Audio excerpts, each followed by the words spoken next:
ঠিক হয়েছে। আমরা দাওয়াত বন্ধ করলে কিভাবে চলবে? আমরা দাওয়াত বন্ধ করেছি বলেই আজকে বাংলাদেশে খেলাফত শব্দ শুনলে এক শ্রেণীর মানুষের গায়ে চুলকানি ওঠে।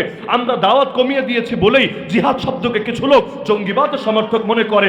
আমরা দাওয়াত কমিয়ে দিয়েছি বলেই খ্রিস্টান মিশনারিরা উত্তরবঙ্গে পার্বত্য এলাকায় লাখ লাখ মানুষকে প্রতি বছর খ্রিস্টান বানাতে থাকে। আমরা দাওয়াত কমিয়ে দিয়েছি বলেই ইসকনের কলিজাটা এত বড় হয়ে গেছে, বুকের পাটা এত বড় হয়ে গেছে। আমরা যদি দাওয়াত দিতাম, আমাদের দাওয়াত তো আলো যদি জ্বলে ওঠে অন্ধকার থাকবে না, থাকতে পারে না। দাওয়াত কমে গেছে তো অন্ধকার এসে ভরে গেছে। সুতরাং দাওয়াত দিতে হবে এত করে নাস্তিকদের, হিন্দুত্ববাদীদের, সেকুলারদের, ট্রান্সজেন্ডারদের এই বাংলার জমির আর যাতে ঠাঁই হবে না।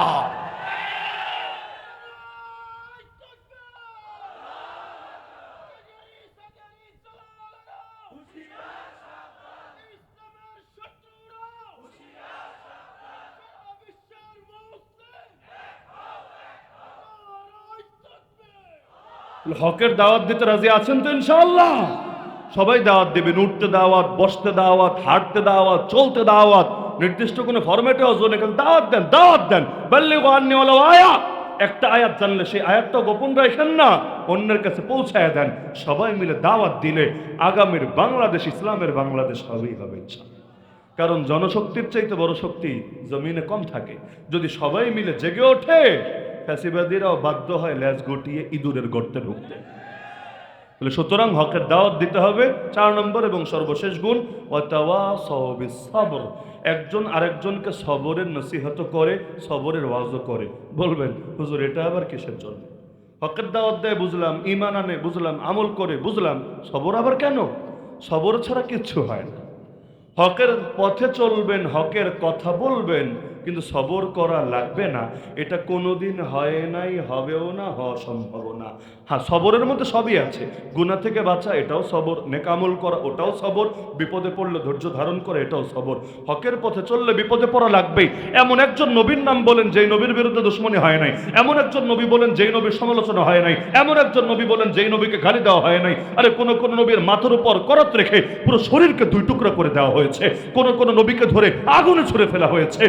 কোন নবীর খাবারে পর্যন্ত বিষ মেশানো হয়েছে। আরে আমার রাসূল সর্বযুগের সর্বশ্রেষ্ঠ মহামানব, যিনি নবীদেরও নবী, যিনি রাসূলদেরও রাসূল, তাকে এত বেশি কষ্ট দেওয়া হয়েছে যত বেশি কষ্ট কোনোদিনও কোনো মানুষকে দেওয়া হয় নাই। আর এই দিনের জন্যই তো আবু বকরের জান কোরবান হয়েছে, ওমরকে শাহাদাত বরণ করতে হয়েছে, নামাজ চলাকালে ওসমানকে কোরআন তেলাওয়াতরত অবস্থায় হত্যা করে ফেলা হয়েছে কুপিয়ে।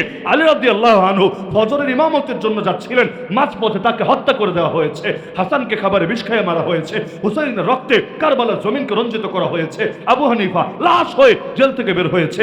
ইবনে তাইমিয়া তাকেও কারাগারের ভেতর লাশ করা হয়েছে। আহমদ বিন হাম্বল বুড়া বয়সে দিনের পর দিন তাকে বাদশার সামনে নিয়ে পরপর তিন জন বাদশা দীর্ঘকাল ধরে তাকে পিটিয়েছে। ইমাম মালিক তার মুখে চুনকালি লাগিয়ে মদিনা গলিতে গলিতে ঘুরিয়েছে। আর ইমাম শাফাঈ তাকে পর্যন্ত জেলে ঠেলে দিয়েছে। এরকম বরেণ্যদের উপরে যদি জুলুম হতে পারে, আরে আমরা কি? আল্লাহর কসম, আমার গাল নবীর গালের চাইতে বেশি দামি না? নবীর গালেও তো চর মারা হয়েছে। আমার গলা নবীর গলার চাইতে বেশি দামি না? নবীর গলায় চাদর পেঁচিয়ে শ্বাসরুদ্ধ করে হত্যা করার চেষ্টা করা হয়েছে। আমার পেট নবীর পেটের চাইতে বেশি দামি না? আল্লাহ নবী তার পেটে ক্ষুধার জ্বালায় পাথর বাঁধতে বাধ্য হয়েছে। আরে আমার জীবন আল্লাহ নবীর জীবনের চাইতে বেশি দামি না? আল্লাহ নবীকে পর্যন্ত জালেমরা 7ম হিজরিতে খায়বারে বিষ খাইয়েছে এবং আল্লাহ নবী শহীদ হয়েছে, এবং সেই শাহাদাতের পেছনে এই বিষের প্রত্যক্ষ অবদান ছিল। তো আল্লাহ নবীকে যদি এত কষ্ট দেওয়া হতে পারে, আমরা কি? সুতরাং আমরা হকের কথা বলবো, হকের পথে চলবো। এর জন্য আমাদের বাপ থেকে যদি পানি ঝরে, বাপের চোখ থেকে যদি পানি ঝরবে।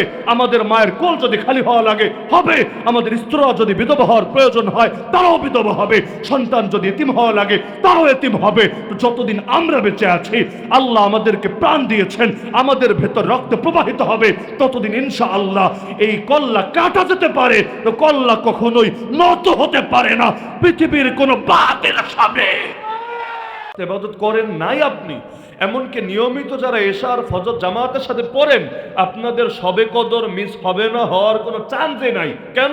কারণ আল্লাহ তো প্রতি রাত্রেই লিখছে যে আপনি সারা রাত ইবাদত করছেন। তো আপনার এই রাতগুলোর মধ্যে যদি লাইলাতুল কদর একটা রাত পড়ে যায়, চিন্তার কিছু নাই। যদি ইবাদত আলাদা করে নাও করেন, তো আল্লাহ ইবাদতের সওয়াব চালাতে থাকবেন। যেমন মুমিন যদি কোনো আমল কন্টিনিউ করে, অসুস্থতার কারণে, বয়সের কারণে, জেলে যাওয়ার কারণে, বিভিন্ন কারণে যদি এখন সে সাময়িক করতে না পারে, তবু আল্লাহ তাআলা সওয়াব জারি রাখেন, সওয়াব জারি রাখেন। আল্লাহ তাআলা তার আমল নামায় লিখতে থাকেন যে বান্দা আমলটা চালাচ্ছে। না হলে চিন্তা করেন, আমল করি কয় বছর? ধরেন 60 বছর, 70 বছর, 80 বছর, তো জান্নাতে থাকবো কয় বছর? 10 গুণ বেশি যদি ধরি, তাহলে 60 বছর আমল করলে 600 বছর জান্নাতে। তো কি 601 নম্বর বছর আল্লাহ জান্নাত থেকে বের করে দেবে? না, বের করবে না। তার মানে আল্লাহ কয় গুণ বেশি দিলেন একটাবার চিন্তা করেন। 10 গুণ বেশি না, 10,000 গুণ বেশি না, 10 লাখ গুণ বেশি না, 10 কোটি গুণ বেশি না, বরং এত বেশি, এত বেশি, এত বেশি, যার কোনো তুলনা এবং গণনাই হতে পারে না। একবার জান্নাতে ঢুকলে আর কোনো দিন কাউকে বের হতে হবে না। তার উপভোগ, তার এনজয় করার আর কোনো শেষই হবে না। জান্নাতে তো ঘুমও নাই যে ঘুমাতে ঘুমাতে আপনি মজা করবেন কখন, টাইম ঘুমের ভেতরেই কেটে গেছে। জান্নাতে তো তন্দ্রাও নাই, জান্নাতে মরারও ভয় নাই, জান্নাত থেকে বিতাড়িত হওয়ার আশঙ্কা নাই, এমনকি কোনো পাপ হয়ে যাবে এই ভয়ও নাই, কিছুই তো নাই। তো সেই যে জান্নাতের সূচনা আছে, শেষ নাই। কেন? আমল করলেন কয় বছর? আমল করলেন সামান্য, আল্লাহ দিলেন অসামান্য। কেন? কারণ আল্লাহ আপনার দিলটাকে পরীক্ষা করেছে। যেই কয় বছরে আমল করেন না কেন, আল্লাহ ধরে নিয়েছে আপনার পুরো লাইফটাই যেন আমলে কেটে গিয়েছে। মাসে কেউ যদি 3টা রোজা রাখতে পারে, জাস্ট 3টা রোজা, আরবি মাসের 13, 14, 15, 13, 14, 15, যখন পূর্ণিমা চলে, চাঁদগুলো রাত একেবারে দেখবেন পুরা আকাশ জুড়ে গোল হয়ে পরিপূর্ণ হয়ে গোটা আকাশ জুড়ে আলো ছড়াচ্ছে। ওই 3 দিন যদি কেউ রোজা রাখতে পারে, এই 3 দিন রোজা রাখার একটা বাহ্যিক গুরুত্ব আছে। গুরুত্ব হলো এই 3 দিন মানুষের শাহওয়াত এবং কুপ্রবৃত্তি আর কুচাহিদা একেবারে সম্পূর্ণ অবস্থায় থাকে। যদি বান্দা এই 3 দিন রোজা রাখে, তার শাহওয়াতটা অনেকটা নিয়ন্ত্রণে থাকে। যদি না রাখে, আশঙ্কা আছে তার দ্বারা পাপ হয়ে যেতে পারে। কিন্তু এই 3টা দিন যদি কেউ রোজা রাখেই নবীর সুন্নতের নিয়তে, রব্বুল আলামিন তাকে 30টা রোজা রাখার সওয়াব দিয়ে দেয়। তাহলে 3 দিনে যদি 30টা সওয়াব পায়, আরবিতে মাস কখনো 31 হবে না, হিজরিতে 31 হওয়ার সুযোগই নাই, 29 বা 30 হবে। তাহলে কিয়ামতের দিন আল্লাহর বান্দা দাঁড়ায় দেখবে তার জীবনের একটা দিনও কাটে নাই রোজা ছাড়া, পুরো জীবনটাই রোজায় রোজায় কেটে গিয়েছে। এমনকি বছরে দিন কয়টা, এর দ্বিগুণ সওয়াব হবে। কিভাবে? রমজানে 30 রোজা রেখেছে, 300 রোজার সওয়াব পেয়েছে। শাওয়ালে 6 রোজা রেখেছে, আর 60 রোজার সওয়াব পেয়েছে। আর বাকি 11 মাসে 3টা করে রোজা রেখেছে, তো 3 রোজায় আল্লাহ 30 করে 11 মাসে 330টা রোজা সওয়াব দিয়েছে। 330 যোগ 300 যোগ 60, তাহলে আল্লাহ এক বছরে 690টা রোজা সওয়াব দিয়ে দিয়েছে। হিসাবটা বুঝতে পারলেন কিভাবে? রমজানের গুলো রাখবেন, প্রতি মাসে 3টা রাখবেন, শাওয়ালে অতিরিক্ত 6টা রাখলেন। এই এতটুকু রোজাই যদি রাখতে পারেন, এক বছরে 690টা রোজা রাখার সওয়াব হবে। 690 দিন আছে নাকি কোনো বছরে? তাহলে দেখবেন আপনার হায়াত হলো 60 বছর, কিয়ামতের ময়দানে দাঁড়ায় দেখবেন সুবহানাল্লাহ রোজা রাখা হয়ে গেছে 90 বছর, 100 বছর, 110 বছর। আপনার মাথায় ধরবে না আল্লাহ, আমি তো মইরে গেলাম আগে, তাহলে রোজা রাখলাম কিভাবে? আল্লাহ তখন রহস্য জানিয়ে দিবে, বান্দা এটাই আমার অনুগ্রহ, আমি এভাবেই বাড়িয়ে দেই আমার বান্দাদের জন্য। আল্লাহ তো বাড়াতেই চায়, সময় কাজে লাগানোর কোনো বিকল্প নাই। আর জান্নাতে যাওয়ার পর মানুষ তো এটা চিন্তা করবে, আরেকটা বার যদি সুবহানাল্লাহ বেশি বলতাম, সুবহানাল্লাহ আরেকবার যদি বেশি বলতাম, আমার আল্লাহ আমাকে এমন একটা গাছ দিয়ে দিতেন জান্নাতের ভেতরে, যেই গাছের ছায়া অতিক্রম করতে 500 বছর লাগে, তাও ছায়া শেষ হয় না, ছায়া তখনও বাকি থাকে। তাহলে 500 বছর চলার পরও যেই গাছের ছায়া বাকি থাকে, ওই গাছটা কত বড়, আর ওই গাছটা দেওয়া হবে যে জান্নাতে, সেই জান্নাতের এরিয়া হয়ে যাবে কত বড়। তাহলে একবার সুবহানাল্লাহ বললেই যদি এত বড় মাকাম পেয়ে যায়, তাহলে জীবনে করলোটা কি, সময়গুলো কেন নষ্ট করলো? হাদিসে আছে, আত-তুহুরু শাতরুল ঈমান ওয়ালহামদুলিল্লাহি তামলাউল মিজান ওয়া সুবহানাল্লাহি ওয়ালহামদুলিল্লাহি তামলাআনি আও ক্বালা তামলাউ মা বাইনাস সামাওয়াতি ওয়াল আরদ ওয়াস সালাতু নূর ওয়াস সাদাকাতু বুরহান ওয়াস সাবরু দিয়া ওয়াল কুরআনু হুজ্জাতুন লাকা আও আলাইকা কুল্লুন নাস ইয়াগদু ফাবায়ুন নাফসাহু ফামুতিকুহা আও মুবিকুহা। লম্বা হাদিস, এর মধ্যে এই অংশটাই শুধু দেখেন। আল্লাহ নবী বলেন, বান্দা যদি আলহামদুলিল্লাহ বলে, আলহামদুলিল্লাহ, মিজানে তার নেকের পাল্লা পরিপূর্ণ হয়ে ওঠে। এজন্যই হাদিসে আছে না, বুখারী শরীফের শেষ হাদিস, জীবনে হয়তো বহুতবার শুনেছেন, কালিমাতানি খাফিফাতানি আলাল লিসান থাকিলাতানি ফিল মিজান হাবিবাতানি ইলার রহমান সুবহানাল্লাহি ওয়া বিহামদিহি সুবহানাল্লাহিল আযীম। দুটো কালেমা এমন, জবান একদম হালকা, বলতে কোনো কষ্ট নাই, কিন্তু মিজানে অনেক ভারী, রবের কাছে, রহমানের কাছে বড় প্রিয়। কি? এক নম্বরে সুবহানাল্লাহি ওয়া বিহামদিহি আর সুবহানাল্লাহিল আযীম। এমনকি আপনি যদি এটা না বলে এটাকে অন্য শব্দেও বলেন যে সুবহানাল্লাহ আলহামদুলিল্লাহ বা সুবহানাল্লাহ সুবহানাল্লাহ সুবহানাল্লাহ আলহামদুলিল্লাহ আলহামদুলিল্লাহ আলহামদুলিল্লাহ, এই ফজিলত আপনার জন্য। কেন? শব্দ একটু এদিক সেদিক হওয়া মুখ্য না, মুখ্য হলো সুবহানাল্লাহ বলে বান্দা আল্লাহর পবিত্রতা বয়ান করে, আলহামদুলিল্লাহ বলে বান্দা আল্লাহর কৃতিত্ব ঘোষণা করে, আল্লাহর প্রশংসা করে। তা আল্লাহ চায় বান্দা তার প্রশংসা করুক, আল্লাহ চায় বান্দা তার পবিত্রতা বর্ণনা করুক। এজন্য এই হাদিসের পরের অংশে বলা হচ্ছে, বান্দা যদি সুবহানাল্লাহ আর আলহামদুলিল্লাহ বলে, আসমান আর জমিনের মধ্যে 1 ইঞ্চি জায়গাও খালি থাকে না, পুরোটা নেক আমল দিয়ে ভরে ওঠে। এই এক ফজিলতটাই যদি আপনার মাথায় বসে, আপনি তো একটা মিনিটও চুপ করে থাকতে পারবেন না। যখন জরুরতের কথা বলছেন তো বলছেন, বাকি টাইম সুবহানাল্লাহ সুবহানাল্লাহ সুবহানাল্লাহ আলহামদুলিল্লাহ আলহামদুলিল্লাহ আলহামদুলিল্লাহ আলহামদুলিল্লাহ একবার বলছেন, আর কি যে ফজিলত পাচ্ছেন এখন মাথায় ধরবে না। যেদিন ধরবে ওদিন হয়তো এটা নিয়ে আফসোস হবে, হায় আর কয়টা বার কেন বেশি বললাম না। যেমন কোরআনের হাফেজ, ভাই পুরো হাফেজ হতে পারছেন না তো না পারেন, কিন্তু যেই কয়েকটা আয়াত সারা জীবন বসে বাড়াতে পারেন বাড়ান না। এক একটা আয়াত মানে তো এক একটা জান্নাত। কারণ কিয়ামতের দিন আল্লাহ বলবে, বান্দা একটা করে আয়াত পড়তে থাক আর একটা করে স্তর উপরে উঠতে থাক, আর একটা আয়াত পড় আর এক স্তর উপরে ওঠ। যেই আয়াতে গিয়ে তুই থামবি সেটা হবে তোর জান্নাত। তাহলে যে 10টা আয়াত পড়বে আর যে 20টা আয়াত পড়বে, জান্নাত কিন্তু এক সমান হবে না। যে 20টা পড়বে আর যে 40টা পড়বে, আয়াত তার জান্নাত কিন্তু সমান হবে না। আরে পুরো কোরআনের হাফেজ হতে পারলেন না তাতে কি? সেটা 10টা সূরা পারতেন, 20টা শেখেন না, 20টা পারতেন, 21 নম্বরেও যান না। কি লাগে কোরআন মুখস্থ করতে? অনেক আয়াত তো এমন একবার শুনলেই মুখস্থ থাকে, দ্বিতীয়বার শোনাও লাগে না। অত্তুর, তুর পাহাড়ের কসম, একবার শুনলেন কেন বলবেন? আমারে বলেন দেখি, অত্তুর অত্তুর অত্তুর অত্তুর, কয় মিনিট লাগবে মুখস্থ করতে? কিন্তু এই মুখস্থ করলেন মানে জান্নাতের একটা স্তর উপরে উঠে গেলেন। তাহলে আল্লাহ কত সহজ করে রেখেছে, কেন নেই না, কেন বুঝি না? হ্যাঁ, এক হলো পাপ করা আর এক হলো এমনি নষ্ট করা, হেলায় খেলায়। দুটোর বিরুদ্ধে আমি বলছি। যেমন অপচয় আর অপব্যয়, পার্থক্য বুঝছেন? আমাদের বাংলাদেশে বলে অপচয়কারী শয়তানের ভাই, বলে না? আবার নিচে লেখে আল কোরআন। তবে এখানে অনুবাদটা আমার কাছে পারফেক্ট মনে হয় না। আমার কাছে পারফেক্ট মনে হতো যদি লিখতো অপব্যয়কারী শয়তানের ভাই। কেন? কারণ তাবযীর আর ইসরাফ, কোরআনের 2টা শব্দ আছে, ইন্নাল মুবাযযিরিনা কানু ইখওয়ানাশ শায়াতিন। এই যে কোরআনের আয়াত, এর অনুবাদ হলো যারা পাপের পথে খরচ করে ওরা শয়তানের ভাই। অনুবাদ মাথায় গেঁথে রাখেন, তাহলে একটা আরেক জায়গায় চালায় দিবেন।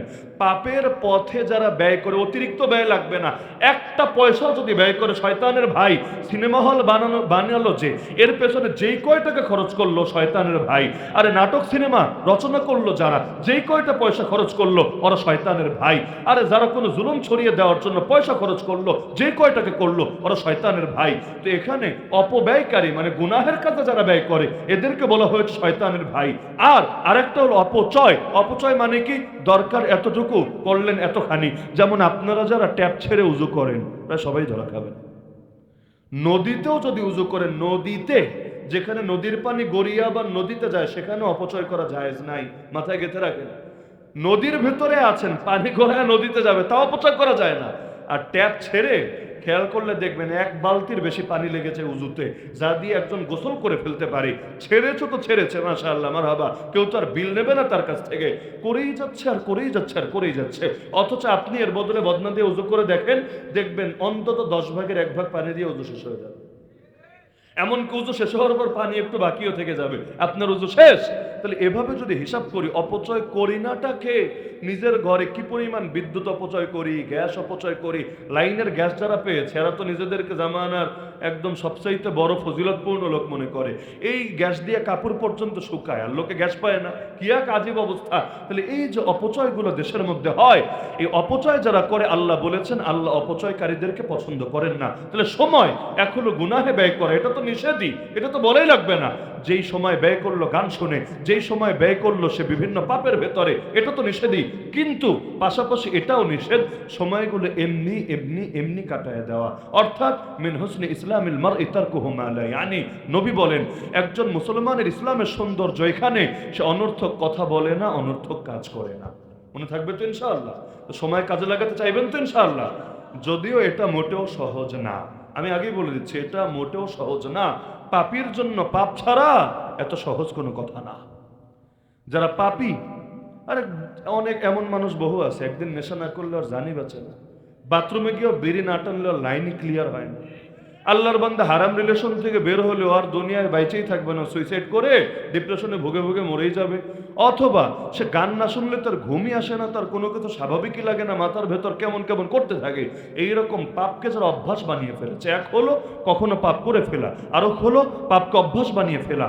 পাপকে যারা অভ্যাস বানিয়ে ফেলেছে এদের জন্য পাপ ছাড়াটা বড় কঠিন, বড় কঠিন। তো যারা জীবনের বড় অংশ সময় নষ্ট করেছে, যারা গেম খেলে, জিজ্ঞাসা করেন কি করো, বলবো টাইম পাস করি। মানে কি, ওর কাছে অতিরিক্ত কিছু সময় আল্লাহ দিয়েছে যেটা ওর দরকার ছিল না, আল্লাহ এমনি দিয়ে দিয়েছে, এখন সেটাকে পাস করে করে সামনের দিকে এগিয়ে যাচ্ছে।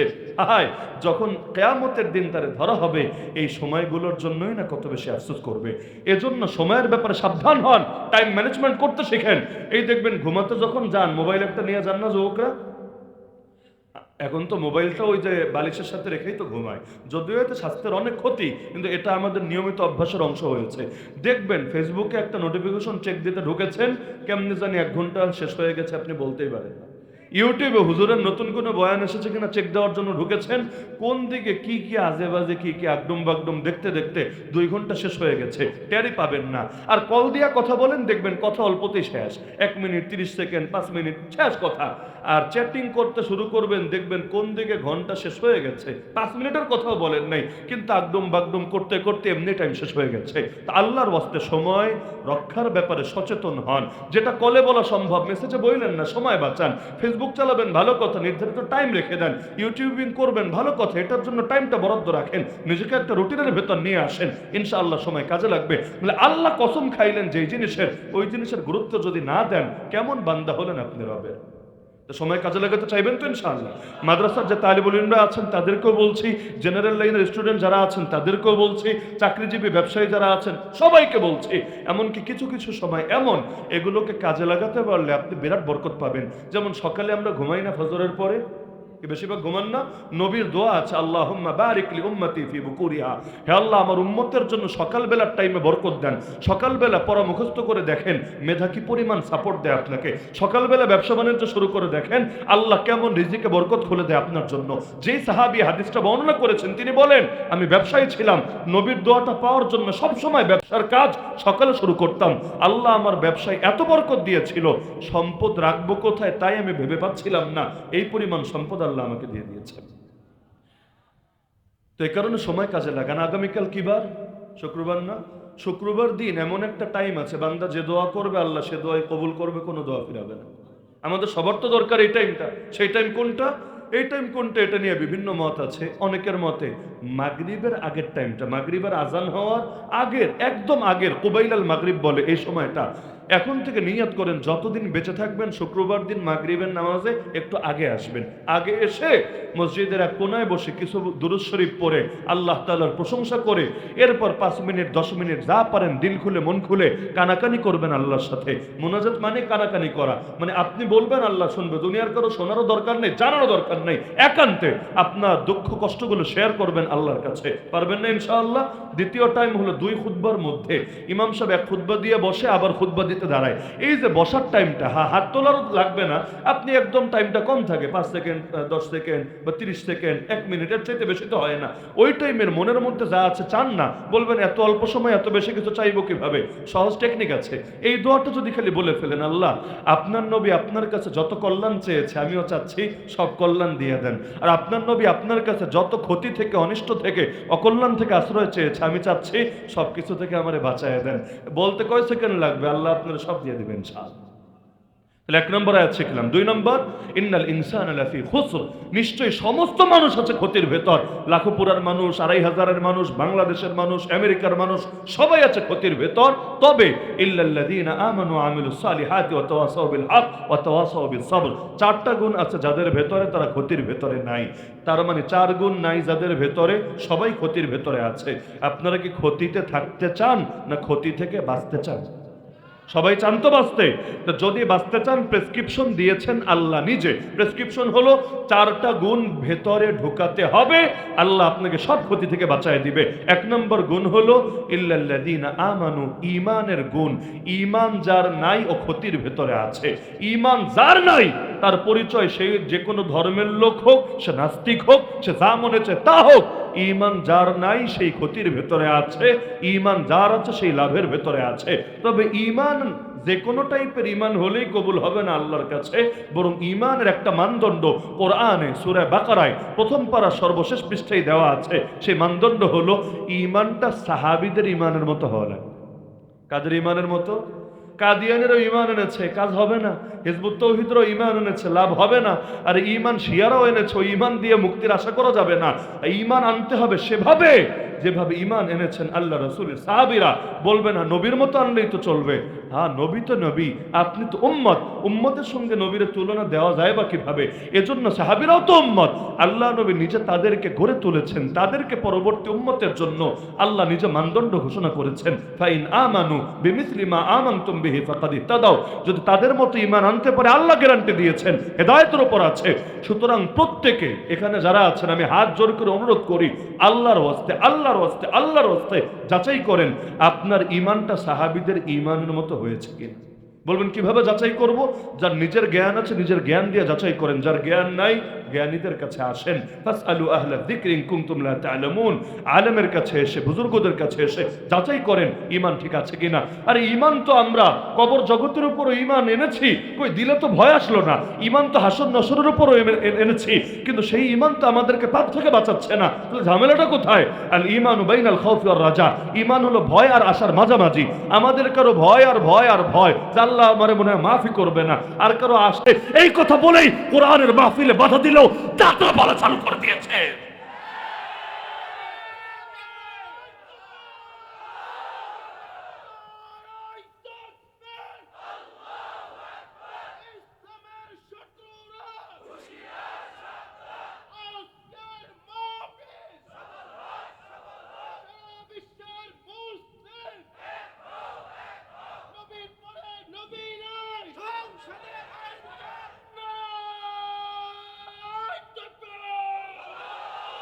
যেই মুখ দিয়ে কেউ বলবে সকল ক্ষমতার মালিক জনগণ, ওই মুখ দিয়ে কথা বলার অধিকারী রাখে না, সে একজন মুসলমান। কারণ মুসলমান বিশ্বাস করবে সকল ক্ষমতার মালিক আল্লাহ, আল্লাহ যা বলবেন ব্যাস সেটাই চূড়ান্ত।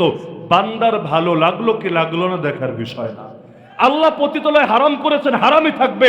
আরে যতই হাউন আঙ্কেলরা চাক না কেন, পতিতলায় হালাল হবে না। আল্লাহ মদের বার হারাম করেছেন, হারামই থাকবে। যতই নায়ক নায়িকা, গায়ক গায়িকারা মদ খেতে চাক না কেন, তাদের জন্য মদের বার খোলা যাবে না।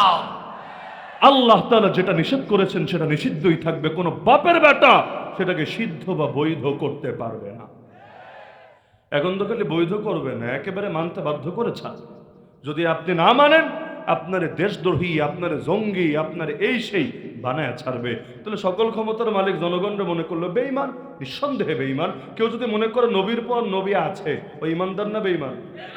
যদি এটাই আপনাদের সকলের বিশ্বাস হয়, স্বাধীন বাংলাদেশে এই 53 বছরে এসেও কেন আমাদের স্লোগান দেওয়া লাগে নবীর পরে নবী নাই, সংসদে আইন চাই? কি করলো ওরা? ওদের ইমানে কি দাবি নাই? যদি দাবি থাকে, চাইতে হবে কোন দুঃখে, চাইতে হবে কোন দুঃখে? আর ইমানের দাবিতেই তো আইন চূড়ান্ত করবে।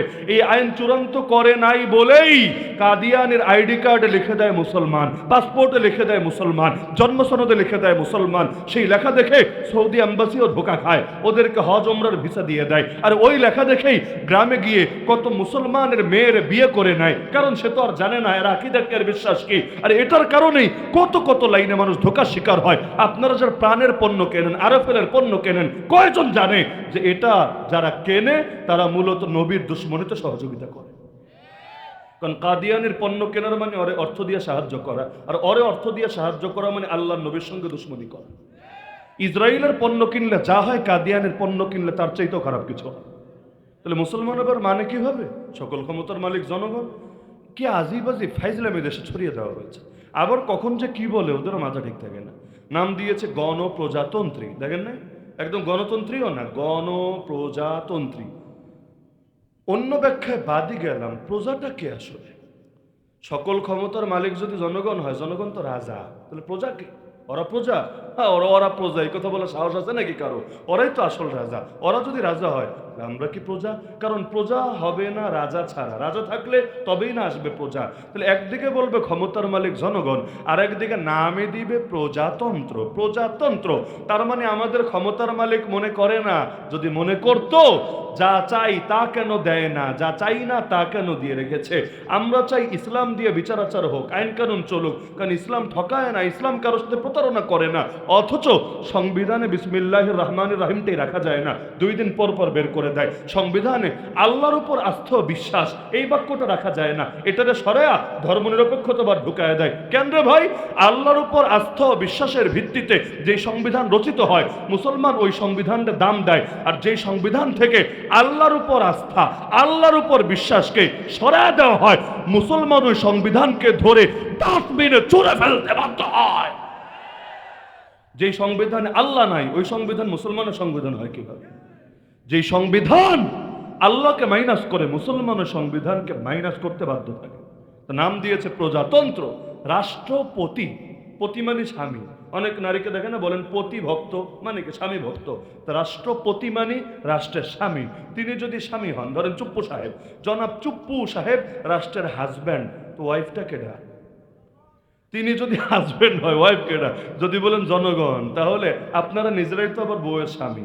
আপনারা যদি তার বউ হন, তাহলে আপনাদেরও তো ঘরে বউ আছে। তাহলে কাহিনীটা আসলে কি? তাহলে পুরো দেশটারে বানায় নিছে বউ, আর তিনি হলেন দেশের স্বামী। যদি বলেন না, এখানে স্বামী অর্থ হলো মালিক, হাজব্যান্ড অর্থে স্বামী না, মালিক অর্থে স্বামী, ভালো কথা।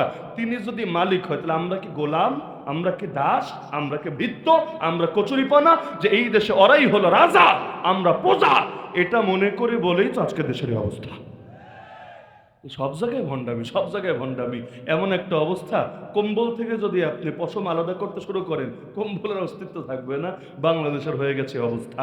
তো ঈমান আনতে হবে, ঈমান রক্ষা করতে হবে। এই বিজয়ের পরে অনেকে দেখে যে ঢাকা শহরে বহু জায়গায় লেখা মোরা বিধাতার মতো নির্ভয়। মানেটা কি? মোরা মানে আমরা, বিধাতা মানে আল্লাহ, নির্ভয় মানে ভয় ডরহীন। মানে আল্লাহর যেমন ভয় ডর নাই, আন্দোলনকারীদেরও আল্লাহর মতো ভয় ডর নাই। বাহ বাহ বাহ! নবীও তো আল্লাহর মতো হতে পারে না, কোন ওলিও তো আল্লাহর মতো হতে পারে না। আল্লাহ আল্লাহই, আল্লাহ কারো মতো না, কেউ আল্লাহর মতো না, এটাই আকীদা। লাইসা কামিসলিহি শাই ওয়া লাম ইয়াকুল লাহু কুফুয়ান আহাদ, কোরআনের কত আয়াত। তাহলে মোরা বিধাতার মতো নির্ভয় মানেটা কি? ও মা, তোর চরণে ঠেকাই মাথা। বা আল্লাহর চরণে মাথা ঠেকাবে না, বান্দার চরণে, দেশের চরণে মাথা ঠেকাবে। আর ওইগুলারে আবার আমাদের জাতীয় চেতনা হিসাবে পরিণত করা হবে। নাউযুবিল্লাহি মিন যালিক। যাই হোক, আজকে কষ্ট দিতে চাই না আমি। 2-1টা উদাহরণ এসে যাচ্ছে এমন, যাতে কেউ কষ্ট পেয়ে যাচ্ছেন। কারণ যখন কেউ কষ্ট দেওয়াটা অসম্ভব ছিল, ওই সময় নিয়মিত কষ্ট দিয়েছি। আর এখন কষ্ট না দিলেও চলবে, পরিবেশ এমনি স্বাভাবিক হয়েছে, সবাই বলছে। এই সময় নিজে একটু কম বললেও চলবে। তো এজন্য ইল্লাল্লাযীনা আমানু, ঈমান রক্ষা করা লাগবে। এমন কথা বলা যাবে না, ঈমান নষ্ট হয়। এমন কাজ করা যাবে না, ঈমান নষ্ট হয়। এমন বিশ্বাস রাখা যাবে না, ঈমান নষ্ট হয়। বাচ্চা মারা গেছে, মহিলা কান্নাকাটি শুরু করেছে, আল্লাহ কি আর কাউরে পাইলো না, আমার কোলডারে খালি করতে হইলো। কাঁদে না অনেক জায়গায়? মানে কি? আল্লাহ ভুল করে ফেলেছে, এ বেডি আল্লাহ তোর উপরে জুলুম করে ফেলেছে। এই বাক্যের মানেটা কি?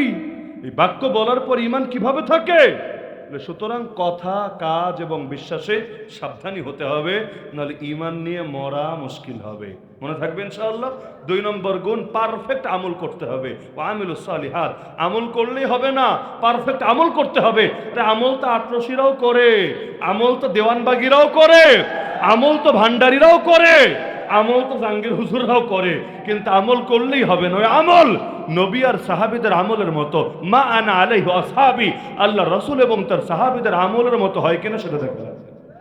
তারা ঈদ করেছেন 2টা, আপনি ঈদ বানায় ফেলেন 5টা। বাংলাদেশে এবছর ঈদ হয়েছে 5টা। বলবেন দুইটা তো চিনি, বাকি তিনটা কোত্থেকে?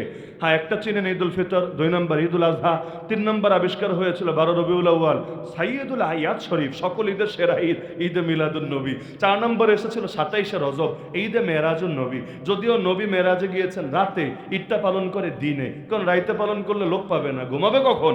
এজন্য মেরাজ হয়েছে রাতে আর ঈদ পালন করে দিনে। ভালো কথা। এই বছর 18ই জিলহজ পালন হয়েছে 5 নম্বর ঈদ, কারণ কাল ইসলামের স্তম্ভ হলো 5টা, হাতের মধ্যে আঙ্গুল 5টা, অনেকের মাথায় টুপি আছে, টুপির মধ্যেও দেখবেন কল্লি আছে 5টা। তো সব যদি 5 হয়, আবার পাক পাঞ্জাতনের কথা বলে, তাহলে ঈদ আর 4টা রাখবে কেন? আল্লাহ বেজর, তিনি বেজর পছন্দ করে, ইন্নাল্লাহ উইত্রুন ইউহিব্বুল উইত্রা। এজন্য 5 নম্বর ঈদ এবছর বাংলাদেশে নতুন এসেছে, এটার নাম হলো ঈদে গাদিরে খুম। কঠিন না, নামটাই কঠিন, আমি সহজ করবো কিভাবে? ঈদে গাদিরে খুম, সংক্ষেপে কেউ ঈদে খুমও বলে। তো এবছর যেহেতু 5টা চলে এসেছে, আমি চিন্তা করছি সামনে 6 নম্বরও আসে কিনা আল্লাহ ভালো জানে। কারণ একবার বাড়া শুরু হলে এটা বাড়তেই থাকবে, বাড়তেই থাকবে, কেউ পারবে না থামাতে। এজন্য আমাদের বাড়ানোও লাগে না, কমানোও লাগে না। আমরা নবী আর সাহাবীদের থেকে যা পেয়েছি তাতে সীমাবদ্ধ থাকলেই চলে। আরে নবীরেই তো সেজদা দেই না, আর তোর পীর কি হয়ে গেছে তাহলে সেজদা দিতে হবে? মুসলমান সাহায্য চায় আল্লাহর কাছে, ইয়্যাকা না'বুদু ওয়া ইয়্যাকা নাস্তাঈন। নবীও শিখিয়েছে সাহায্য চাইতে হবে কার কাছে? ইযা সাআলতা ফাসআলিল্লাহ ওয়া ইযা ইসতাআনতা ফাসতাঈন বিল্লাহ। তাহলে মাজারে গিয়ে আব্বা বাচ্চা লাগবে বাচ্চা দাও, আব্বা চাকরি লাগবে চাকরি দাও, এই ফাইজলামির মানেটা কি? কবরের মধ্যে কি বাচ্চা নিয়ে শুয়ে রয়েছে? যদি এমন হতো কবরের ভেতরে ডায়াপার পরা অনেক কিউট কিউট বেবি আছে, তাহলে নয়তো চাইলে ঠিক ছিল, ভেতর থেকে নয়তো বাইপাস করে একটা বের করে দেবে। যদিও কেমনে বের করবে বহু ঝামেলা, কুরিয়ার করবে না বিকাশ করবে, ডাটা কেবল দিয়ে দিবে না ব্লুটুথ দিয়ে দিবে, ওয়াইফাই দিয়ে দিবে না হটস্পট দিয়ে দিবে। আরে জিন্দা হলে তাও নয়তো একটু চেষ্টা মেষ্টা করে দেখতো কিভাবে দেওয়াটাও যায়। এখন যিনি দুনিয়াতে নেই, মাটির তলে শুয়ে আছে, তারে গিয়ে বলে আব্বা বাচ্চা দাও। অথচ দুনিয়াতে এমন নবীও ছিলেন যিনি নিঃসন্তান ছিলেন, এমন নবীও ছিলেন একেবারে বার্ধক্যে চূড়ান্ত সীমায় যাওয়ার পর আল্লাহ সন্তান দিয়েছিলেন। তো নবীর ক্ষেত্রেই যদি নিঃসন্তান থাকা সম্ভব হয়, আর ওলির এমন ক্ষমতা হয়েছে, নিজের বউরে বাচ্চা তো দেয়, দুনিয়ার সবাইরে বাচ্চা দেওয়ার ঠিকাদারি নিয়ে নেয়। আজীব এক তামাশা বাংলাদেশে শুরু হয়ে গেছে। তাহলে আমল করলেই হবে না, আমলটা পারফেক্ট আমল হওয়া লাগবে। আমার দরকার নেই তোমারটা নেওয়া, তোমার দরকার নেই আমারটা নেওয়া। আসো সবাই মিলে কোরআন সুন্নাতটা নেই, আর কোনো দলাদলি থাকবে না। দলাদলি হবে নিজেদের মত অন্যের উপর চাপিয়ে দিতে চাইলে। আর সবাই মিলে ওয়াতাসিমু বিহাবলিল্লাহি জামিআ, সবাই মিলে আল্লাহর দ্বীন আল্লাহর কোরআনকে ধরলে আর কোনো দলাদলি থাকবে না ইনশাআল্লাহ। হ্যাঁ, তখন পরিচয় আলাদা থাকতে পারে, যে আমার বাড়ি 2500, আমার বাড়ি সিলেট, আমার বাড়ি চিটাগাং, হতে পারে। কিন্তু হাইয়া আলাস সালাহ হাইয়া আলাল ফালাহ শুনলে যেমন ভাগাভাগি থাকে না, হাইয়া আলাল জিহাদ হাইয়া আলাল খিলাফা হাইয়া আলাল শাহাদা হাইয়া আলা ইকামাতিদ দ্বীন শুনলে আর ভাগাভাগি থাকবে না। তাহলে দুইটা গুণ পেলাম, ইমানের গুণ, পারফেক্ট আমলের গুণ। আমল হলেই হবে না, পারফেক্ট আমল। ঈদের, আচ্ছা রোজা রাখা ভালো না খারাপ? ঈদের দিন রাখলে কয় নাকি?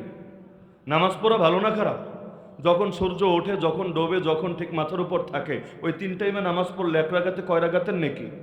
হ্যাঁ, তাহলে আমল হলেই হয় না, আমল তরিকা অনুসারে হওয়া লাগে। বিয়া করলে ভালো নাকি না করলে ভালো? কি জানো না আপনাদের? চিরকুমার থাকলে ভালো, বৈরাগী হলে ভালো? লা রাহবানিয়াতা ফিল ইসলাম, ইসলামে বৈরাগ্যবাদ নাই। সুতরাং আমলটা ওই এক তরিকা অনুসারে করা লাগবে। এজন্য কালেমার 2 অংশ, লা ইলাহা ইল্লাল্লাহ দিলেই শেষ না কালেমা, আরো লাগবে মুহাম্মাদুর রাসূলুল্লাহ।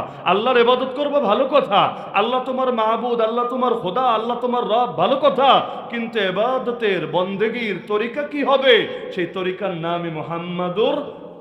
এবার বাংলাদেশে যারা আজানের আগে দুরূদ শরীফ পড়ে, ওরা কি বলবে?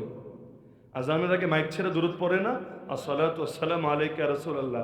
এভাবে তো নবী আজান শিখায় নাই, বেলাল দেন নাই, আব্দুল্লাহ বিন যায়েদ বিন আব্দুর রাব্বি দেন নাই, সাহাবী তাবেঈরা দেন নাই। তাহলে কোত্থেকে আসলো? মেড ইন চায়না না মেড ইন ইন্ডিয়া? আসলোটা কোত্থেকে?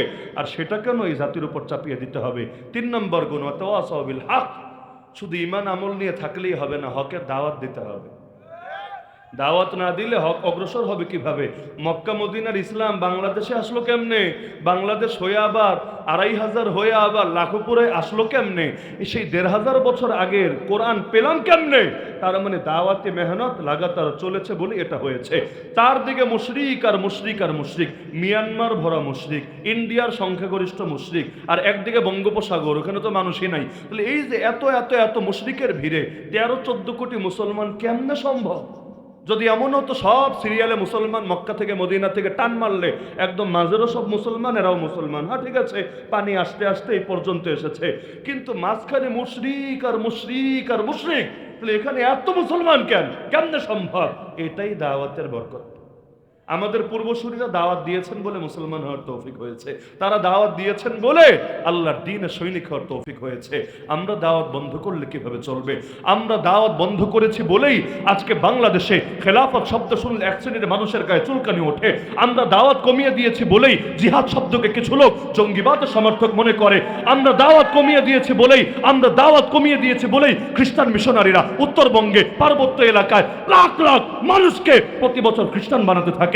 আমরা দাওয়াত কমিয়ে দিয়েছি বলেই ইসকনের কলিজাটা এত বড় হয়ে গেছে, বুকের পাটা এত বড় হয়ে গেছে। আমরা যদি দাওয়াত দিতাম, আমাদের দাওয়াত আলো যদি জ্বলে ওঠে, অন্ধকার থাকবে না, থাকতে পারে না। দাওয়াত কমে গেছে তো অন্ধকার এসে ভরে গেছে।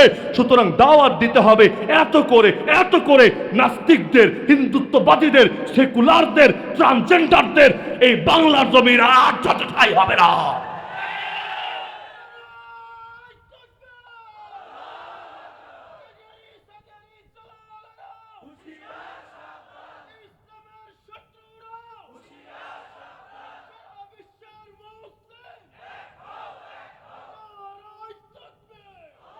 হকের দাওয়াত দিতে রাজি আছেন তো ইনশাআল্লাহ? সবাই দাওয়াত দেবেন, উঠতে দাওয়াত, বসতে দাওয়াত, হাঁটতে দাওয়াত, চলতে দাওয়াত, নির্দিষ্ট কোনো ফরম্যাটে ওজন এখানে দাওয়াত দেন। বাল্লিগু আন্নী ওয়ালাউ আয়া, একটা আয়াত জানলে সেই আয়াতটা গোপন রাখেন না, অন্যের কাছে পৌঁছায় দেন। সবাই মিলে দাওয়াত দিলে আগামীর বাংলাদেশ ইসলামের বাংলাদেশ হবেই হবে ইনশাআল্লাহ।